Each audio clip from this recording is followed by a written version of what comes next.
Hollywood shows you the helmets. History shows you the horror. For 250 years, the coasts of Europe lived in a state of permanent terror. The cry that turned villages to panic was simple: the Northmen are coming. We call them Vikings. History has made them into heroes. The reality was far more brutal. Vikings were not a single nation or tribe. They were Scandinavian raiders, traders, and settlers. Norway, Sweden, and Denmark each produced their own distinct wave of raiders. What united them was the longship, the most advanced naval vessel of the medieval world. A Viking longship could cross the open Atlantic Ocean and navigate shallow rivers. This meant no coastline was safe. No river monastery was beyond their reach. The Viking Age began on June 8, 793 AD with the raid on Lindisfarne Monastery in England. Monks were killed at the altar. The treasury was looted. Sacred texts were burned. All of Christian Europe was shocked. Nothing like this had been seen for centuries. But Lindisfarne was not the beginning of Viking violence. It was merely the first to be recorded, and it would not be the last, not by a very long measure. A Viking raid was engineered for maximum speed and violence. Longships could beach directly on a shoreline, no harbor needed. Warriors would be on shore within seconds of arrival, weapons drawn. The entire raid, arrival to departure, was often over in less than 2 hours. Speed was everything. Their greatest weapon was not the sword. It was surprise. Coastal lookouts rarely had time to send warnings before the raiders arrived. Monasteries were the primary target. They held gold, silver, and food, all undefended. The monks had no weapons, no walls, no soldiers to protect them. Viking raids followed a brutal hierarchy of priorities. First gold, then slaves, then food. Slavery was central to the Viking economy.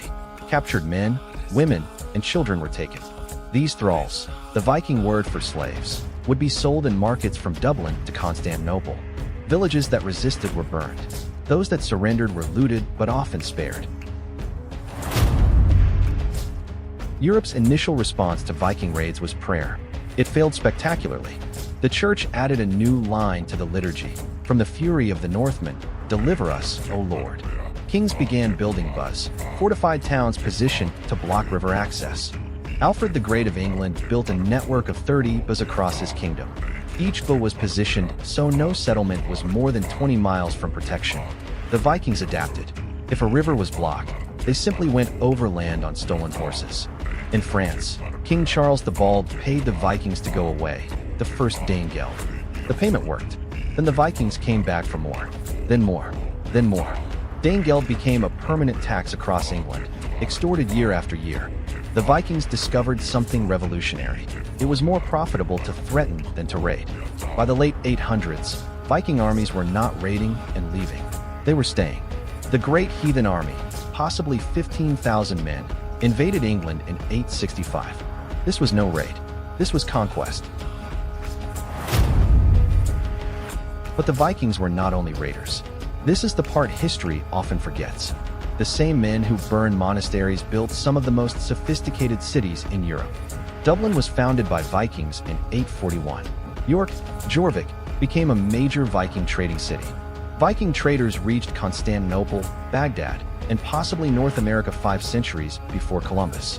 They established trade routes stretching from Greenland to the Silk Road. The Rus people of Russia take their very name from the Varangian Vikings who settled there. Viking law was sophisticated. Women had rights that most medieval European women did not. A Viking woman could divorce her husband. She could own property. She could run a business. Viking medicine was surprisingly advanced. Surgical tools found in burial mounds rival Roman ones. They were master craftsmen.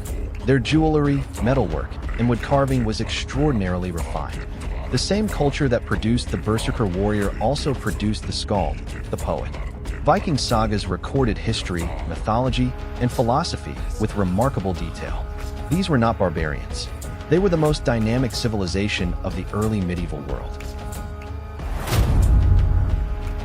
The Viking Age ended not with a battle, but with a transformation. As Viking settlements became kingdoms, the raiders became rulers. Normandy, the land of the Northmen, was given to the Viking Rollo by the French king in 911. Rollo converted to Christianity, married a French princess, and became a feudal lord. His descendant, William the Conqueror, would invade England in 1066. The Vikings had not been stopped. They had simply become the establishment. In England, the Danelaw, Viking-controlled northern England, became permanently settled. Words from Old Norse are still in English today: sky, window, knife, husband, and anger. Every time you use those words, you are speaking a fragment of the Viking language. The last great Viking battle was Stamford Bridge in 1066, 3 weeks before the Norman conquest. Harald Hardrada of Norway, the last great Viking king, was killed there. 3 weeks later, William the Conqueror landed. The Viking Age was over. But their blood, their words, and their spirit never left. It became Europe itself. Subscribe to SG Nova Facts for more forgotten stories that shaped the world you live in.